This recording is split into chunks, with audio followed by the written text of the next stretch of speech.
نحمدہ ونصلی ونسلم علی سیدنا و مولانا محمد نبی الامین المکین الکریم الرؤوف الرحیم. اما بعد فاعوذ باللہ من الشیطان الرجیم. بسم اللہ الرحمن الرحیم. قال اللہ تبارک و تعالی فی القرآن المجید ان الذین آمنوا وعملوا الصالحات اولئک هم خیر البریہ. صدق اللہ مولانا العظیم. ان اللہ وملائکتہ یصلون علی النبی یا ایھا الذین آمنوا صلوا علیہ وسلموا تسلیما. اللہم صلی علی سیدنا و مولانا محمد وعلی آلہ وصحبہ وبارک وسلم. اللہ رب العزت کی توفیق سے اور تاجدار کائنات صلی اللہ علیہ وآلہ وسلم کے نعلین پاک کے تصدق سے ہم تحریک منہاج القرآن کامرہ کے زیر اہتمام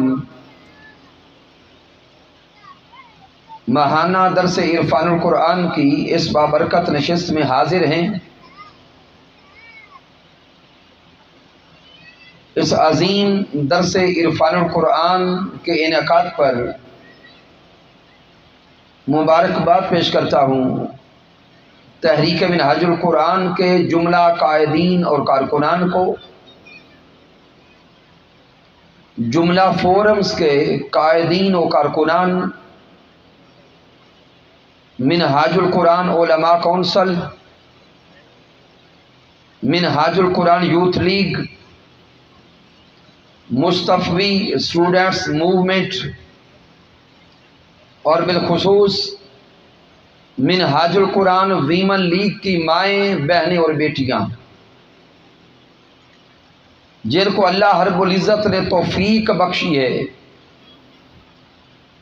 کہ وہ قرآن کے نور کو عام کرنے کے لیے اور قرآن کے فہم کو عام کرنے کے لیے دن رات کوشاں ہیں. مالک کائنات کی بارگاہ اقدس میں دعا کرتے ہیں کہ اللہ رب العزت سب کی یہ محنتیں اور کاوشیں اپنی بارگاہ اقدس میں قبول فرمائے. سامعین محترم، آج کے درس عرفان القرآن کے لیے سورہ البینہ کی آیہ کریمہ نمبر 7 تلاوت کرنے کا شرف نصیب ہوا ہے. یہ قرآن مجید فرقان حمید کا 30واں پارہ ہے اور سورت کا نمبر 98 ہے اور آیہ کریمہ کا نمبر 7 ہے. اس آیہ مبارکہ میں اللہ رب العزت نے انسان کو پوری کائنات سے افضل بننے کا کلیہ اور قاعدہ عطا کیا ہے. مالک کائنات نے اس آیہ مبارکہ میں انسانوں کو اصول اور ضابطے عطا فرمائے کہ اے انسان، اگر تو جمیع مخلوقات سے بہتر بننا چاہتا ہے، اگر تو جمیع مخلوقات سے اعلیٰ ہونا چاہتا ہے اور اگر خیر البریہ کا مقام حاصل کرنا چاہتا ہے تو سن لے، دو شرائط ہیں، دو قانون، قاعدے اور ضابطے ہیں، اگر ان ضابطوں کو اپنا لے گا تو رب کی بارگاہ سے تو جمیع مخلوقات سے اعلیٰ اور افضل ہو جائے گا۔ سامعین، اس آیہ کریمہ کے جن الفاظ پہ پہلے آپ کی توجہ چاہتا ہوں وہ الفاظ ہیں خیر البریہ۔ کیا الفاظ ہیں؟ خیر البریہ۔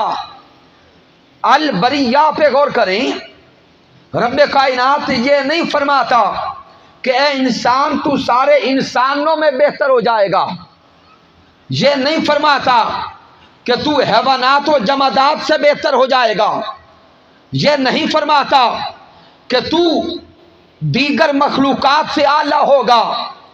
خیر البریہ کے اندر اشارہ ہر مخلوق سے بہتر ہونے کا۔ اب رب کائنات کی جمیع مخلوقات کو دیکھیں، حیوانات و نباتات کا مالک اللہ ہے، جمادات کا خالق اللہ ہے، عرش لوح و کرسی کا خالق اللہ ہے، جنات اور فرشتوں کا خالق اللہ ہے۔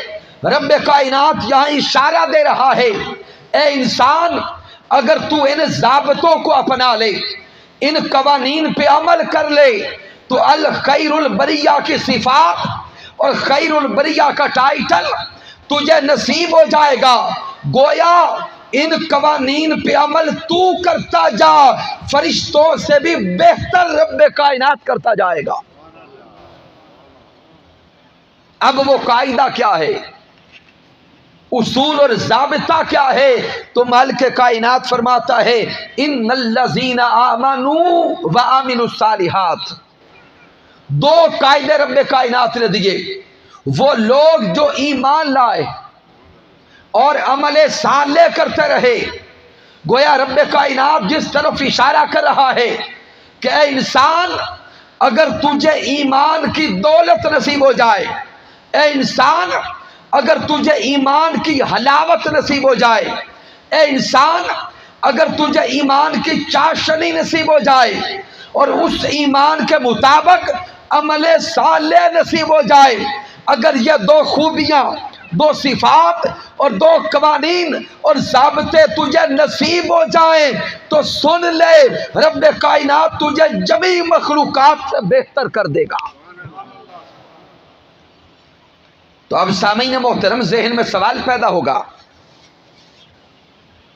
کہ ہم انسان ہیں، ہم مومن بھی ہیں، الحمدللہ آقا علیہ الصلوۃ والسلام کا کلمہ نصیب ہوا ہے،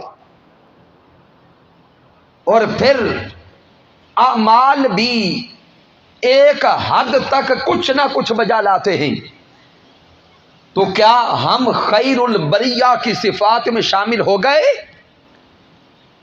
تو آئیے اب ایمان اور اعمال صالحہ کی حقیقت کو سمجھیں کہ یہ ایمان اور اعمال صالحہ کیا ہیں جن کو پا کر انسان جمیع مخلوقات سے بہتر ہو جاتا ہے۔ تو سامعین، جب قرآن و حدیث کا مطالعہ کیا تو جو راز سمجھ آیا کہ ایمان سارے کا سارا محبت و ادب مصطفیٰ کا نام ہے۔ ایمان سارے کا سارا محبت و ادب، پیچھے تک سارے بولیں گے، ایمان سارے کا سارا محبت و ادب مصطفیٰ کا نام ہے، اور اعمال صالحہ اطاعت و اتباع مصطفیٰ کا نام ہے۔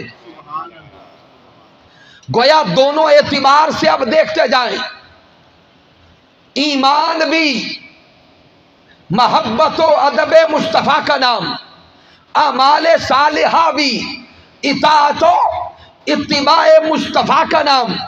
گویا رب کائنات نے ایمان کی جہت سے بھی درمیان میں اور مرکز میں ذات مصطفیٰ کو رکھا ہے، اور اعمال صالحہ کی جہت سے بھی مرکز و محور ذات محمد مصطفیٰ کو رکھا ہے۔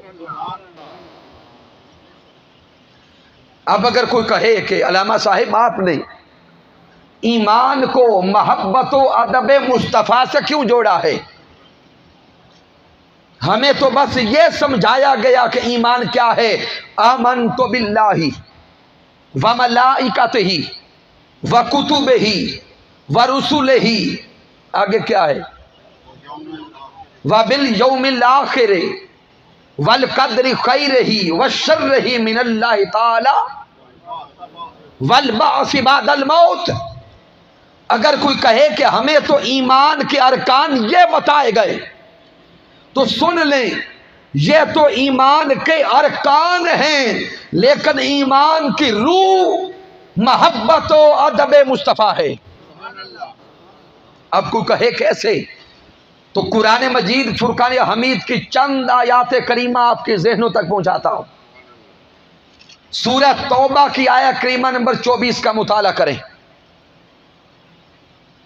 مالک کائنات ارشاد فرما رہا ہے، قل ان کان آباؤکم وابناؤکم واخوانکم وازواجکم وعشیرتکم واموال اقترفتموها وتجارۃ تخشون کسادها ومساکن ترضونها احب الیکم من اللہ ورسولہ وجہاد فی سبیلہ فتربصوا حتی یاتی اللہ بامرہ۔ وقت کم ہے، میں اس آیت کریمہ کا ترجمہ آپ کے ذہنوں تک پہنچاتا ہوں۔ مالک کائنات نے اس آیت مبارکہ میں دنیا کی ساری محبتوں کو ایک انداز سے بیان کر دیا۔ اب غور کرے کہ انسان دنیا میں کس کس شے سے محبت کرتا ہے۔ میرے اللہ نے تفصیل کے ساتھ ساری محبتوں کو گنوا دیا۔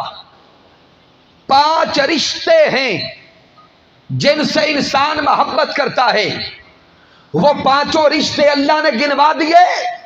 قل ان کان آباؤکم وابناؤکم واخوانکم وازواجکم وعشیرتکم۔ رب کائنات فرما رہا ہے، اے انسان، رشتوں سے محبت کرنے والے، اے اپنے والدین سے محبت کرنے والے، بیوی بچوں سے محبت کرنے والے، بہن بھائیوں سے محبت کرنے والے، جمی عزیز و اقارب سے محبت کرنے والے، 5 رشتے جو دنیا کے تھے ان کی محبتیں گنوا کر رب کائنات آگے فرماتا ہے، وَأَمْوَالٌ اقْتَرَفْتُمُوهَا وَتِجَارَةٌ تَخْشَوْنَ كَسَادَهَا وَمَسَاكِنُ تَرْضَوْنَهَا۔ اے انسان، پھر رشتوں کے بعد تو اموال دنیا سے محبت کرتا ہے، اموال تجارت سے محبت کرتا ہے، بڑے بڑے گھر، کوٹھیاں اور بنگلے بنا کے ان گھروں سے محبت کرتا ہے۔ سن لے، اگر تمہارے ایک طرف یہ دنیا کی محبتیں ہوں، دوسری طرف اللہ کی محبت، اللہ کے رسول کی محبت، اللہ کے راستے میں جہاد کی محبت، اگر اللہ کے رسول کی محبت سے دنیا کی کوئی ایک محبت بھی بڑھ گئی تو پھر انتظار کرو اس وقت کا کہ تم پہ اللہ کا عذاب اتر آئے۔ فَتَرَبَّصُوا حَتَّى يَأْتِيَ اللَّهُ بِأَمْرِهِ۔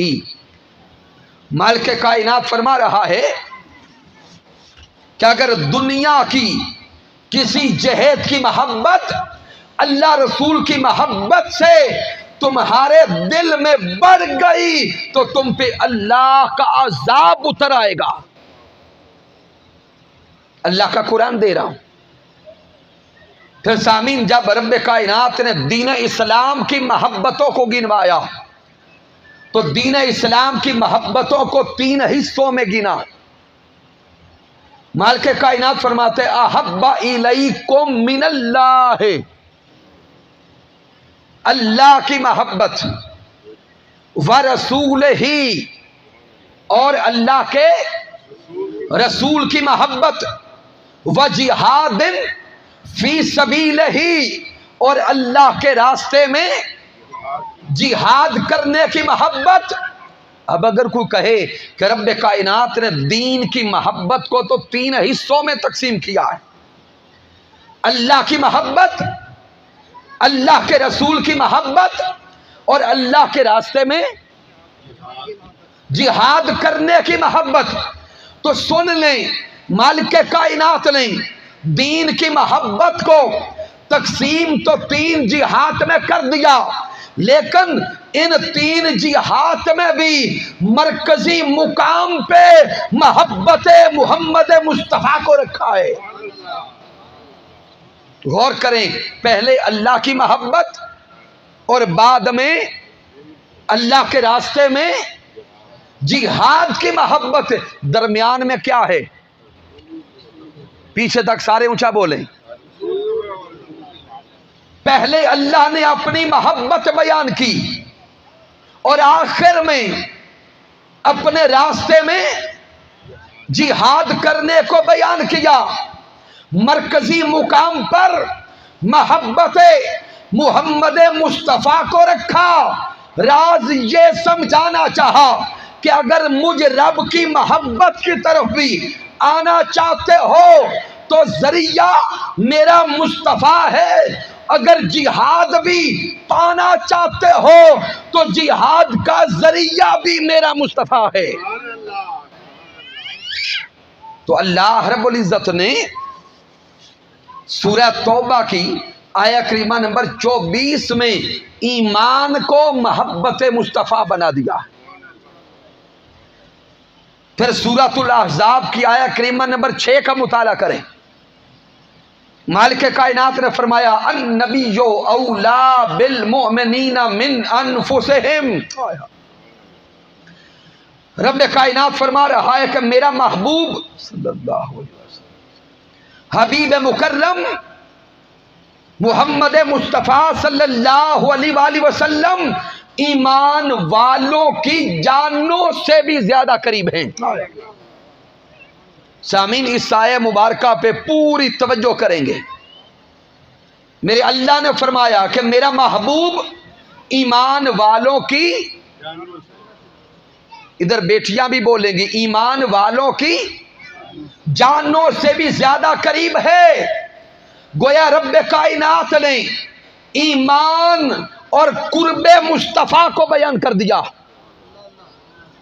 ایمان اور نسبت مصطفیٰ کو بیان کر دیا، ایمان اور تعلق مصطفیٰ کو بیان کر دیا۔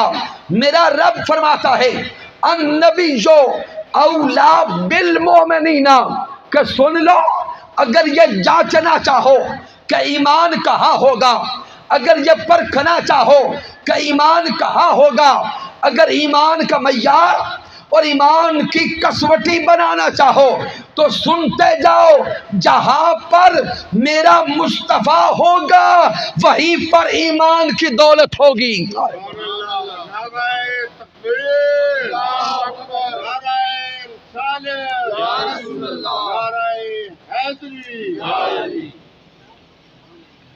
پھر سامعین، قرآن مجید فرقان حمید سورۃ البقرہ کی آیہ کریمہ نمبر 165 کا مطالعہ کریں۔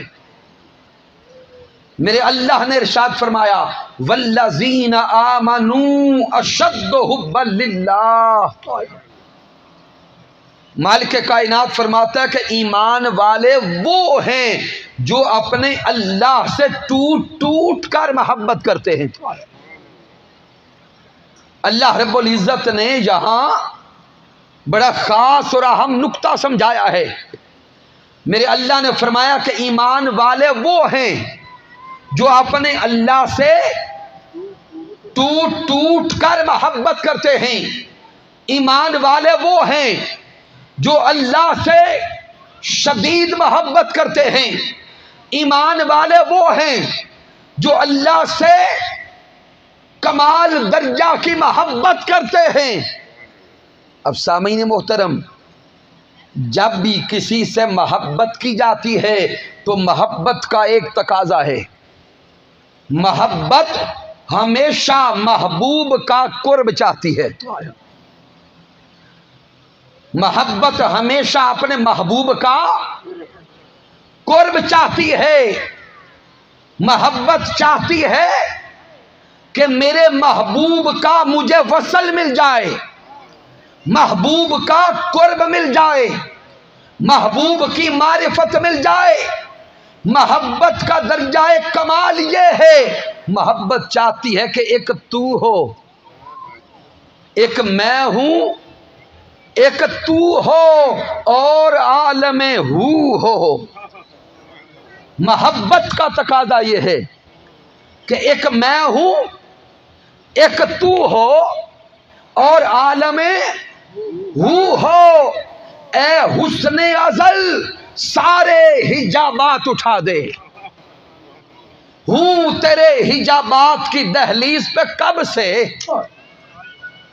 ہوں تیرے حجابات کی دہلیز پہ کب سے، ایک بار ذرا ایک پردہ ہی اٹھا دے. ادھر جب بندے کو اللہ کی محبت نصیب ہوئی، بندہ رب کی بارگاہ میں عرض کرتا ہے مولا تجھے دیکھنا چاہتا ہوں، مولا تجھے پانا چاہتا ہوں، مولا تیری معرفت چاہتا ہوں، مولا تیری معرفت چاہتا ہوں، تیرا قرب چاہتا ہوں. تجھے اپنے پاس بٹھا کر اور خود تیرے پاس بیٹھ کر دل کے دکھڑے سنانا چاہتا ہوں. والذین آمنوا اشد حبا للہ. اب بندہ دن رات روتا ہے مولا کے قرب کے لیے. بندہ راتوں کو اٹھ کر اس کے جلوہ کو پانے کے لیے روتا ہے، تڑپتا ہے اور عرض کرتا ہے مولا قرآن میں تو نے خود فرمایا ہے والذین آمنوا اشد حبا للہ. مولا میں تیرا عاشق بن گیا، تیرا محب بن گیا، تجھے پانے والا بن گیا. رب کائنات کا جواب آتا ہے اے بندے تو براہ راست مجھے نہیں پا سکتا. بندے تو براہ راست مجھے نہیں پا سکتا، تو براہ راست میرا جلوہ نہیں پا سکتا، نہ مجھے دیکھ سکتے ہو، نہ براہ راست سن سکتے ہو، نہ سمجھ سکتے ہو. تو بندہ پھر رو کے عرض کرتا ہے مولا پھر کہاں جاؤں، اس پیاس کو کیسے بجھاؤں، اس عشق کو کہاں لے جاؤں. تو رب کائنات کا جواب آتا ہے قل ان کنتم تحبون اللہ فاتبعونی یحببکم اللہ.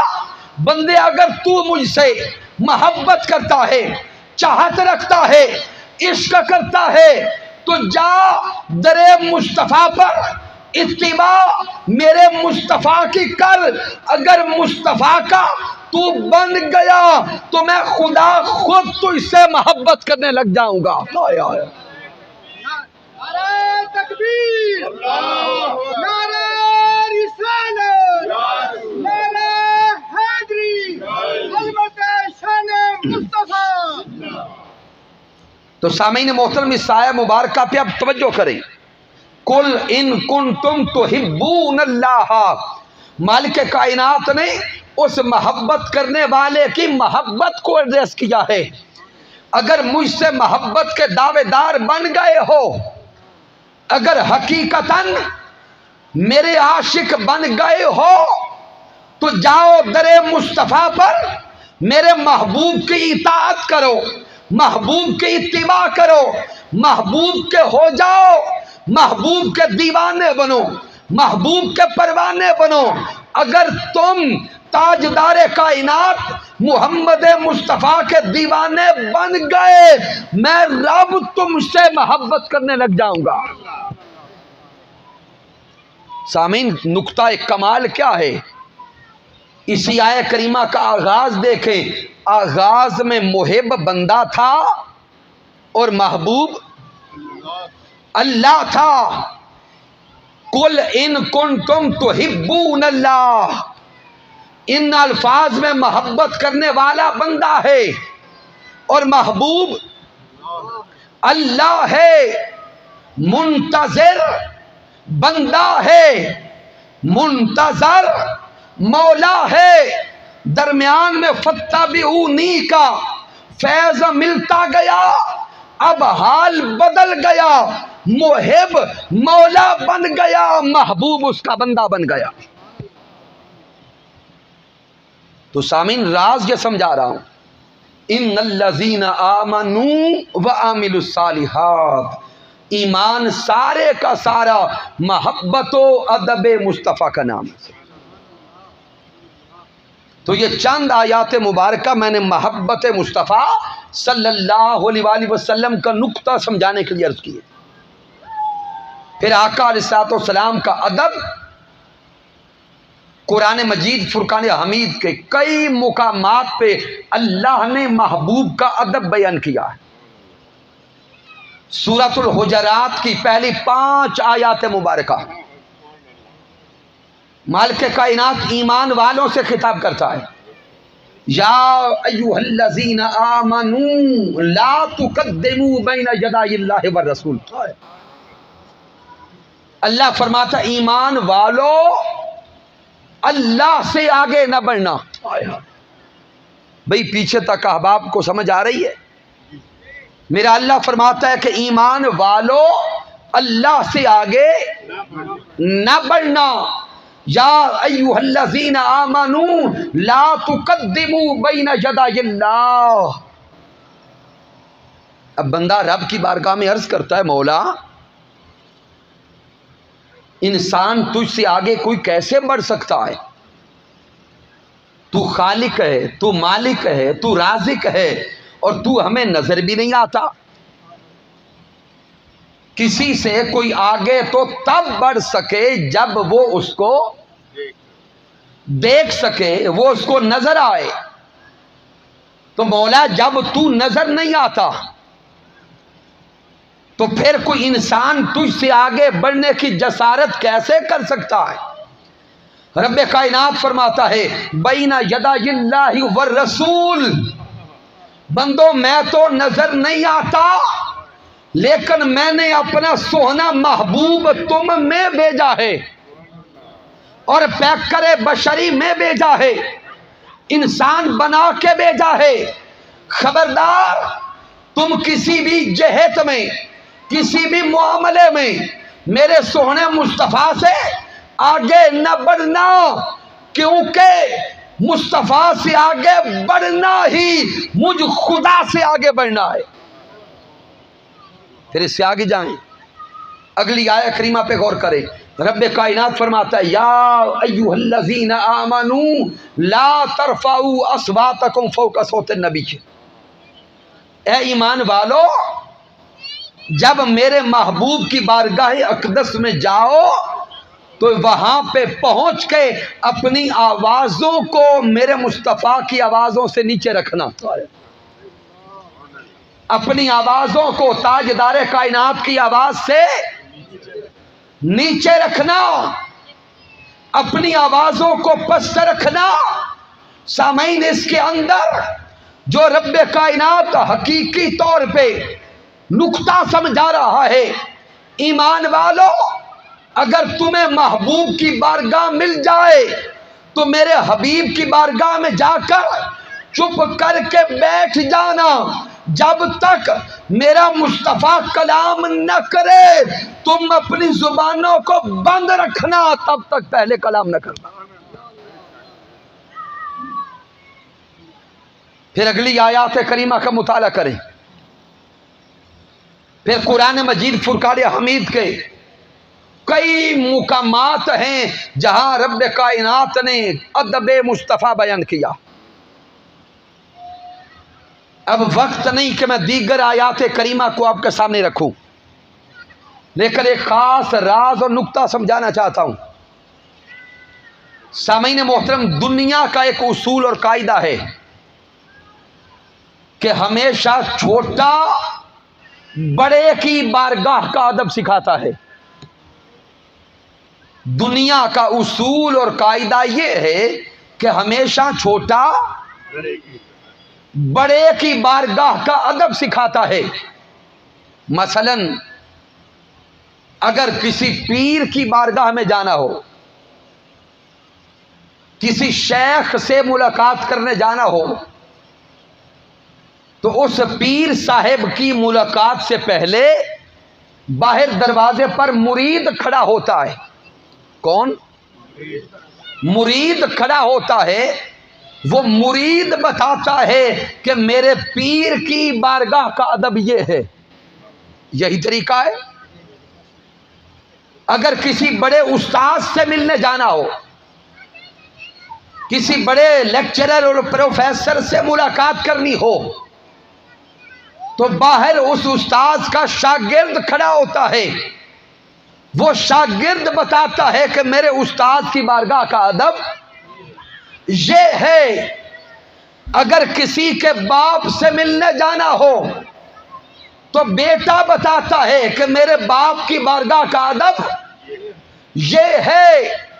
اب سامعین، آپ ایک سوال کا جواب دیں گے کہ شان میں کون بڑا ہے، اللہ یا رسول اللہ؟ تھوڑا اونچا بولے.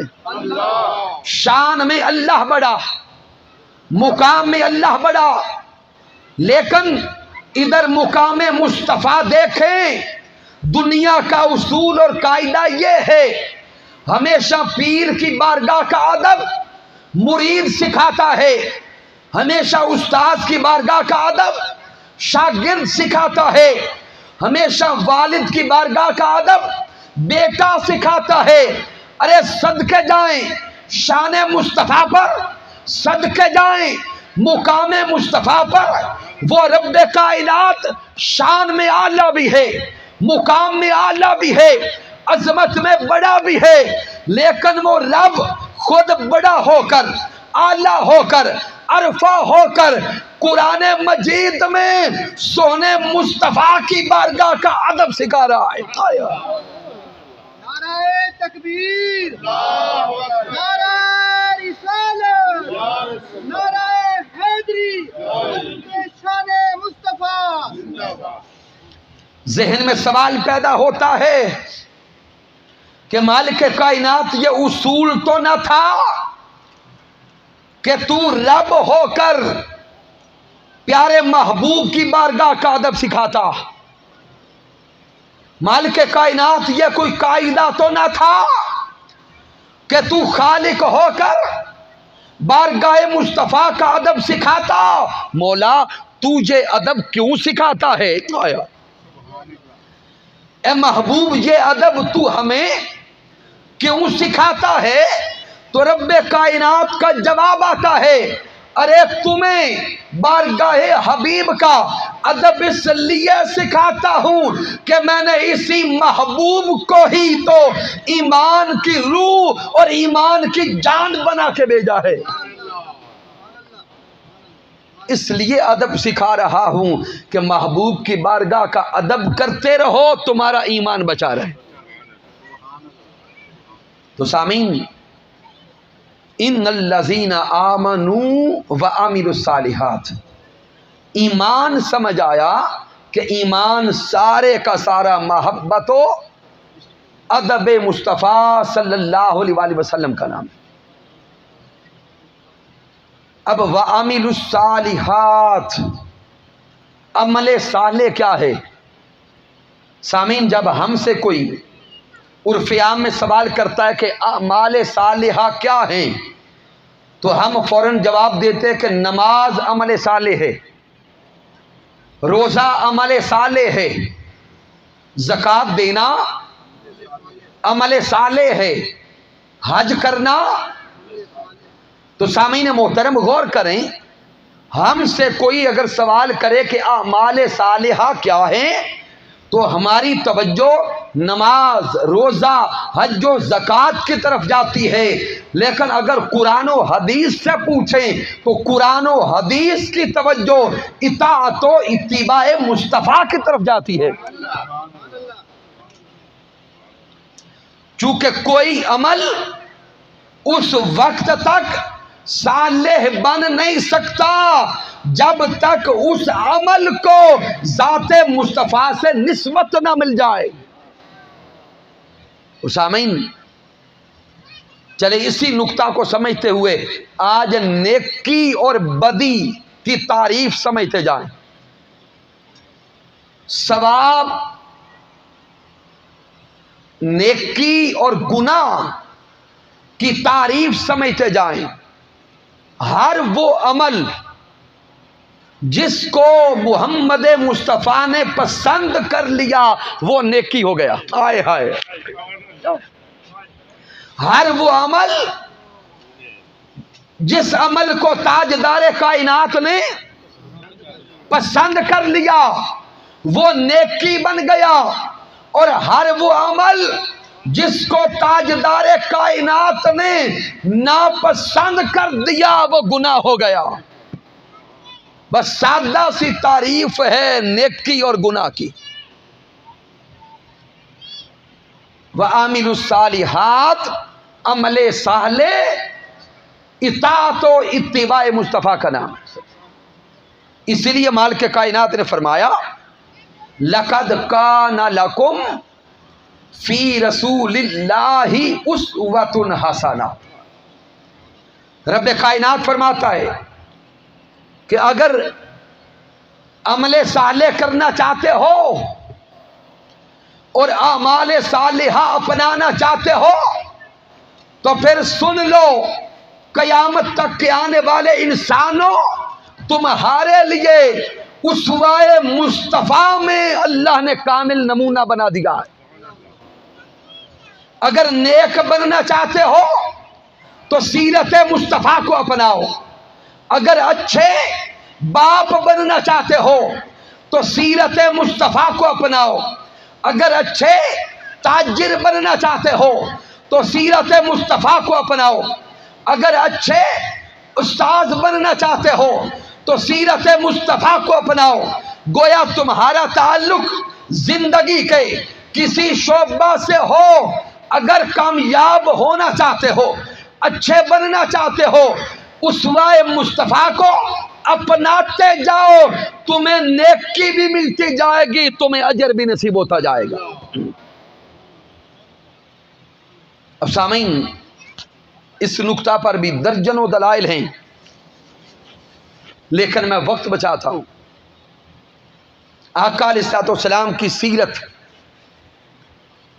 کی اطاعت اور اتباع ہی اعمال صالحہ ہے، اور جب حضور علیہ الصلوۃ والسلام کی سیرت کا مطالعہ کرتے ہیں تو سیرت مصطفیٰ سے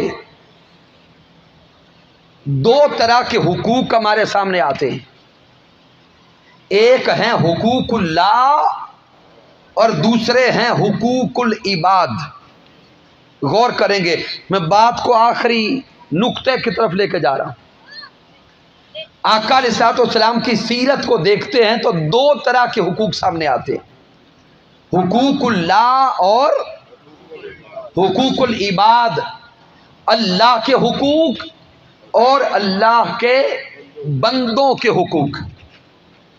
اب اگر ان دونوں جہات کا مطالعہ کریں تو پوری رات ایک جہد کے لیے ناکافی ہے، لیکن میں اشارہ دیتا ہوں کہ حضور اللہ کے حقوق کیسے ادا کرتے۔ تاجدار کائنات حقوق اللہ کیسے ادا کرتے؟ احادیث نبوی کا مطالعہ کریں تو کئی راز کھل کے سامنے آتے ہیں کہ ادھر نماز کا وقت ہوتا، تاجدار کائنات رب کی بارگاہ میں نماز میں کھڑے ہوتے تو صحابہ بیان کرتے ہیں حضور کے سینہ اقدس سے ہنڈیا کے ابلنے جیسی آواز آیا کرتی تھی۔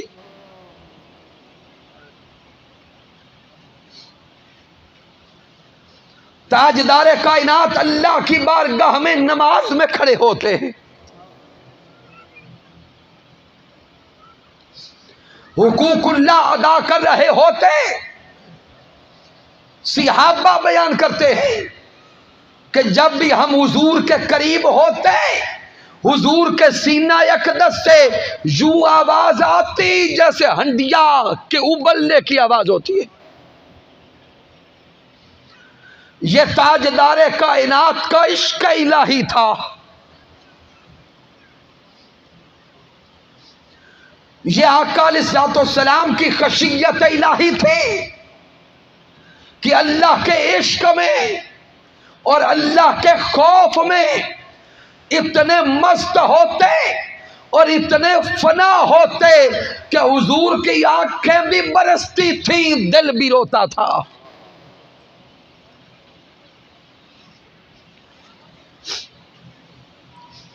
حضرت عائشہ صدیقہ رضی اللہ تعالی عنہ بیان کرتی ہے کہ آقا علیہ الصلوۃ والسلام جب رب کی بارگاہ میں سجدے میں جاتے تو حضور علیہ الصلوۃ والسلام اس دنیا و ما فیہا کو بھول جاتے. توجہ اس دنیا کی طرف نہ رہتی، یہاں تک کہ سیدہ عائشہ صدیقہ بیان کرتی ہیں کہ شب برات کی رات حضور سجدے میں تھے، میں آقا کے قریب گئی. تاجدار کائنات اللہ کی بارگاہ میں سجدہ ریزیاں کر رہے تھے، رو رو کر اور گڑ گڑا کے رب کو منا رہے تھے. سیدہ عائشہ صدیقہ بیان کرتی ہے میں نے حضور کو ہاتھ لگایا. تاجدار کائنات بیٹھے، محبوب علیہ الصلوۃ والسلام عائشہ صدیقہ سے سوال کرتے ہیں من انتا، تو کون ہے؟ آئے ہائے ہائے، تو کون ہے؟ ارے تاجدار کائنات کا اللہ کے عشق میں فنا ہونا دیکھیں، سیدہ عائشہ صدیقہ سے بھی پوچھتے ہیں تو کون ہے؟ سیدہ عائشہ صدیقہ عرض کرتی انا عائشہ، حضور میں عائشہ ہوں. تاجدار کائنات اگلا سوال کرتے ہیں من عائشہ، کون عائشہ؟ سیدہ عائشہ صدیقہ آگے عرض کرتی ہیں بنت ابی کو ابی بکر، ابو بکر صدیق کے بیٹی. تاجدار کائنات فرماتے ہیں کون ابو بکر صدیق؟ یہ ہے میرے حضور کا رب کی بارگاہ میں سجدہ ریزیاں کرنا. پھر قرآن اٹھا کے دیکھیں، سورہ مزمل کا مطالعہ کریں. آقا علیہ الصلوۃ والسلام ساری رات رب کی بارگاہ میں قیام کرتے ہیں، اللہ کی بارگاہ میں کھڑے رہتے، اتنا قیام کرتے کہ حضور کے قدموں میں ورم آ گئے، قدمین مصطفیٰ متورم ہو گئے. صحابہ عرض کرتے ہیں، ازواج مطہرات عرض کرتی ہیں سونے آقا آپ تو امام الانبیاء ہیں، آپ تو سید الانبیاء ہیں، آپ کے صدقے سے دوسروں کے گناہ معاف ہوتے ہیں، تو حضور آپ اتنا کیوں روتے ہیں؟ حضور آپ اتنا کیوں کھڑے ہوتے ہیں؟ تو میرے آقا فرماتے ہیں افلا اکونا عبدا شکورا، کیا میں اللہ کا شکر گزار بندہ بھی نہ بنوں؟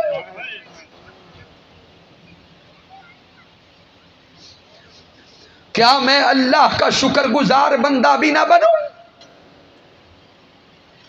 اگر تاجدار کائنات جنت جن کے پسینے سے بنی ہے، اگر میرے محبوب رب کی بارگاہ میں اتنا روتے ہیں تو ہم اپنے آپ کو دیکھیں، ہماری تو پنجگانہ نمازیں بھی پوری نہیں ہوتی اور بات کرتے ہیں کہ ہم جیسا صالح کوئی نہیں.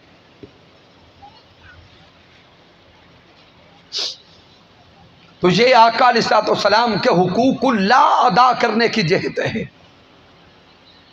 اور میرے حضور حقوق العباد کیسے ادا کرتے؟ سورۃ التوبہ کی آیہ کریمہ نمبر 128 کا مطالعہ کریں۔ رب کائنات فرماتا ہے حبیب کی شان بیان کرتے ہوئے، لقد جاءکم رسول من انفسکم عزیز علیہ ما عنتم حریص علیکم بالمؤمنین رؤوف الرحیم۔ مالک کائنات فرماتا ہے کہ میرا محبوب جو تم میں آیا ہے، لقد جاءکم رسول من انفسکم عزیز علیہ ما عنتم، یہ محبوب ایسا حبیب ہے کہ اپنی امت پر اور انسانوں پر اگر کوئی مشقت آ جائے تو وہ مشقت کا آ جانا بھی میرے محبوب کے دل کو بھاری کر دیتا ہے۔ ہائے ہائے، اگر محبوب کی امت پر کوئی تکلیف آ جائے، کوئی دکھ آ جائے، تو امت پر دکھ کا آنا تاجدار کائنات کو غمگین کر دیتا ہے۔ اختتام کرتے ہوئے 2 حدیث دے رہا ہوں کہ حضور امت کی تکلیف سے غم زدہ کیسے ہوتے ہیں۔ سامعین محترم، حضرت ابی ہریرہ رضی اللہ تعالیٰ عنہ سے روایت ہے، آقا علیہ الصلوۃ والسلام نے جب حج کی فرضیت کا اعلان کیا، میرے آقا نے فرمایا ایھا الناس قد فرض اللہ علیکم الحج، اللہ نے تم پر حج فرض کر دیا۔ توجہ کرنا آقا کے کلمات پر، آقا کیا فرماتے کہ اللہ نے تم پر حج فرض کر دیا، فحجوا، پس اللہ کے حکم سے اب حج ادا کیا کرو۔ فقال رجل، حضور کے سامنے ایک صحابی کھڑے ہوئے اور سوال کرتے ہیں، اکل عام یا رسول اللہ، کیا حج ہر سال فرض ہو گیا؟ میرے آقا نے یہ سوال سنا، جواب نہیں دیا، خاموش ہو گئے۔ صحابی دوسری بار پھر سوال کرتا ہے، اکل عام یا رسول اللہ، حضور کیا حج ہر سال فرض ہو گیا؟ حضور نے پھر جواب نہیں دیا، آقا خاموش رہے۔ صحابی تیسری بار پھر سوال کرتے ہیں، اکل عام یا رسول اللہ، آقا کیا حج ہر سال فرض ہو گیا؟ میرے آقا پھر جواب نہیں دیتے۔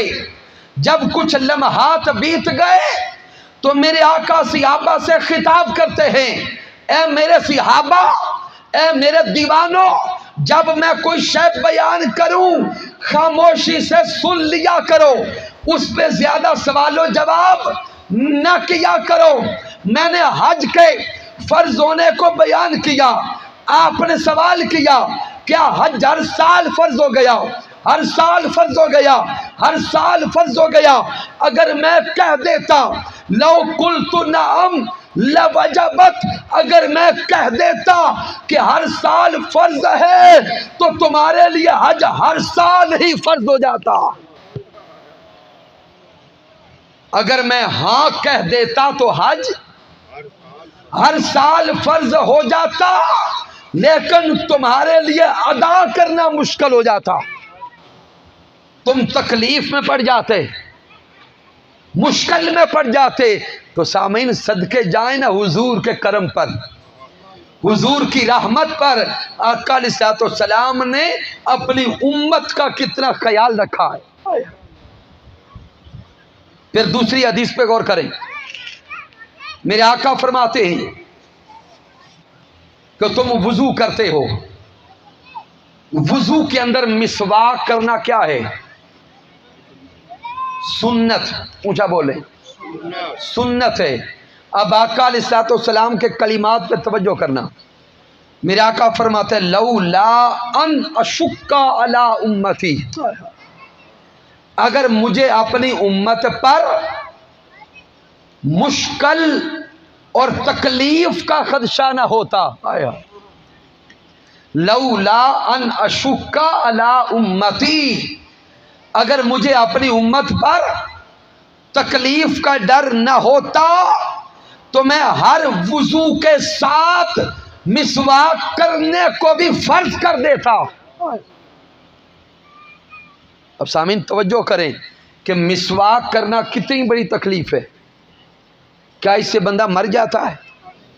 توجہ کرنا، کیا یہ زیادہ مشکل ہے؟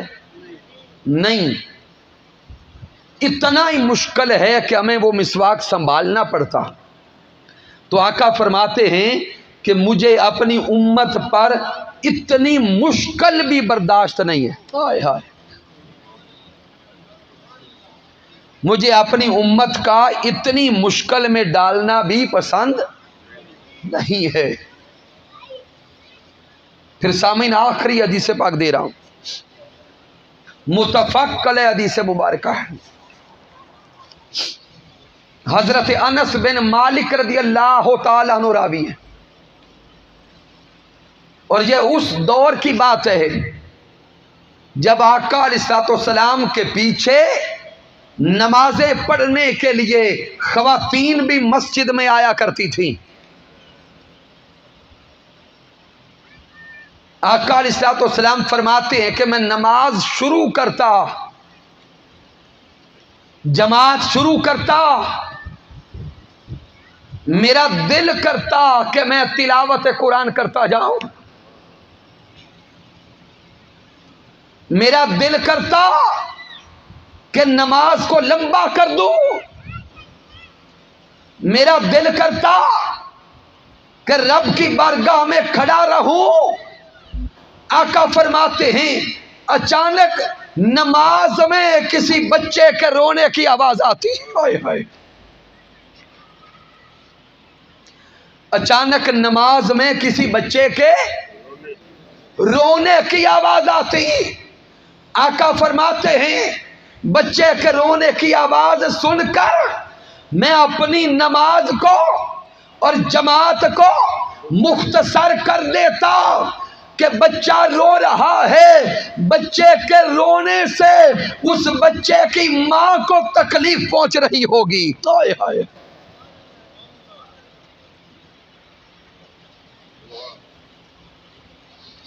صدقے جائیں حضور کی رحمتوں پر۔ آقا فرماتے میں نماز میں ہوتا، کسی بچے کے رونے کی آواز آتی اور یہ سوچ کر کہ اس کی ماں میرے پیچھے نماز میں ہوگی، اس بچے کی ماں نماز میں جماعت میں شریک ہوگی، اور ماں جب بچے کا رونا سن رہی ہوگی تو ماں کے دل میں تکلیف ہوگی۔ اتنی تکلیف بھی حضور برداشت نہ کرتے، حضور نماز کو مختصر کر دیتے کہ ماں بچے کو سنبھالے۔ سامعین یہ ہیں اعمال صالحہ۔ آج اگر معاشرے پہ نگاہ ڈالیں، تاجدار کائنات کی محبت اور عشق کے دعوے کرنے والے، دعوے تو ہم بڑے بڑے کرتے ہیں لیکن اپنوں کے دل خود توڑ رہے ہیں۔ دل توڑنا تو دور کی بات، جب اس ملک کے حالات دیکھتے ہیں ساری ساری رات نیند نہیں آتی۔ سگے بھائی اپنے بھائیوں کو قتل کر رہے ہیں،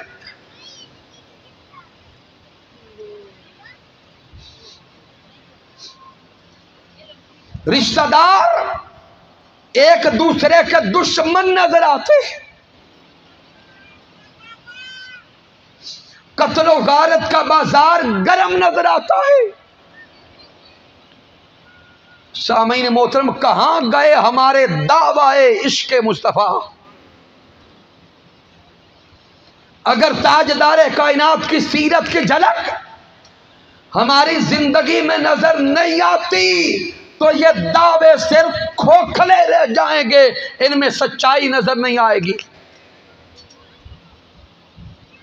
ادھر میرے بزرگ بیٹھے ہیں، جوان بیٹھے ہیں، بیٹے بیٹھے ہیں، اور ادھر مائیں بہنیں بیٹیاں بیٹھی ہیں۔ آئیے تاجدار کائنات کی سیرت کو زندگی کا حصہ بنا کے جائیں،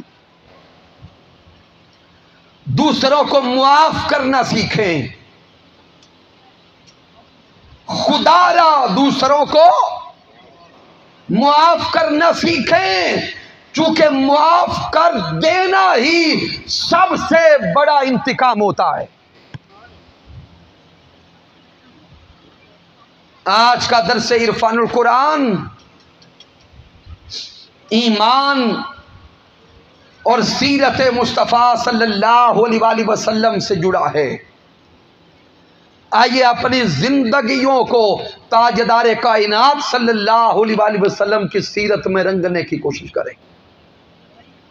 حضور شیخ الاسلام ڈاکٹر محمد طاہر القادری مدظ اللہ علیہ کی ساری زندگی اٹھا کے دیکھیں، ہم حضور شیخ الاسلام سے محبت کرنے والے، حضور شیخ الاسلام کی رفاقت کا دم بھرنے والے ہیں۔ حضور شیخ الاسلام کو ساری زندگی لوگوں نے گالیاں دیں، لیکن اس قائد نے، اس مرد مجاہد نے، اس مرد کلندر نے ساری زندگی میں کسی کی گالی کا جواب گالی سے نہیں دیا ہے۔ لوگ گالیاں دیتے رہے، یہ مرد کلندر مسکرا کے تاجدار کائنات کی سیرت کا راستہ دکھاتا رہا ہے۔ اور آخری جملے یہ دے رہا ہوں، ایک دن ہم نے کلاس میں محترم مفتی عبدالقیوم خان ہزاروی صاحب سے سوال کیا تھا کہ قبلہ حضور شیخ الاسلام لوگوں کی گالیوں کا جواب کیوں نہیں دیتے؟ لوگ دن رات بہتان تراشی کرتے ہیں، تو حضور شیخ الاسلام ان کے بہتانوں کا جواب کیوں نہیں دیتے؟ تو قبلہ مفتی عبدالقیوم خان ہزاروی صاحب نے ایک کمال کا جملہ عطا کیا۔ آپ فرماتے ہیں گالیاں دینے والوں کی نگاہ دنیا کی طرف ہے، اور حضور شیخ الاسلام کی نگاہ میں ہر وقت حسن مصطفیٰ ہے۔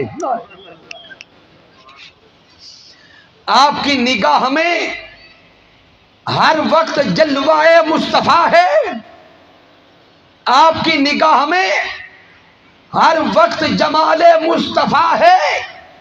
ان کی نظر حسن و جمال مصطفیٰ سے ہٹے تو کہیں اور دیکھیں، لہذا یہ دنیا میں رہنے والے اور دنیا کو تکنے والے دن رات گالیاں دیتے رہیں، حضور شیخ الاسلام جواب نہیں دیں گے۔ کیوں؟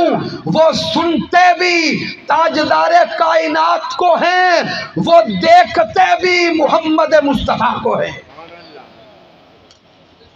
تو آئیے ہم بھی اسی قائد کی دی ہوئی ڈائریکشن، دیے ہوئے راستے کی طرف بڑھتے رہیں۔ آقا علیہ الصلوۃ والسلام کی ذات اقدس پہ دن رات درود و سلام کے تحفے بھیجے۔ ماہ میلاد مصطفیٰ آ رہا ہے، اور ماہ میلاد مصطفیٰ صلی اللہ علیہ وآلہ وسلم میں ہر دن ہمارے گھر میں میلاد مصطفیٰ کا رنگ نظر آنا چاہیے، میلاد مصطفیٰ کی بہار نظر آنی چاہیے کہ رب کائنات میلاد مصطفیٰ صلی اللہ علیہ وآلہ وسلم کے صدقہ سے ہمارے گھروں میں خیر فرمائے اور رحمت فرمائے۔ کی محمد سے وفا تو نے تو ہم تیرے ہیں، یہ جہاں چیز ہے کیا لوح و قلم تیرے ہیں۔ میں نے جو کچھ بیان کیا اگر اس میں کوئی کمی ہے، کوئی کجی ہے، کوئی غلطی ہے تو مجھ ناچیز کی طرف سے ہے، رب کائنات معاف فرما دے۔ اگر اس میں کوئی اچھائی اور کمال ہے تو اللہ کی عزت کی قسم میرا کوئی کمال نہیں، یہ میرے اللہ کا کرم ہے، آقا علیہ الصلوۃ والسلام کی رحمت ہے، اور میرے قائد، میرے مربی، میرے استاذ حضور شیخ الاسلام ڈاکٹر محمد طاہر القادری مدد ذلہ والی کی صحبت کا فیضان ہے۔ وما علینا الا البلاغ المبین۔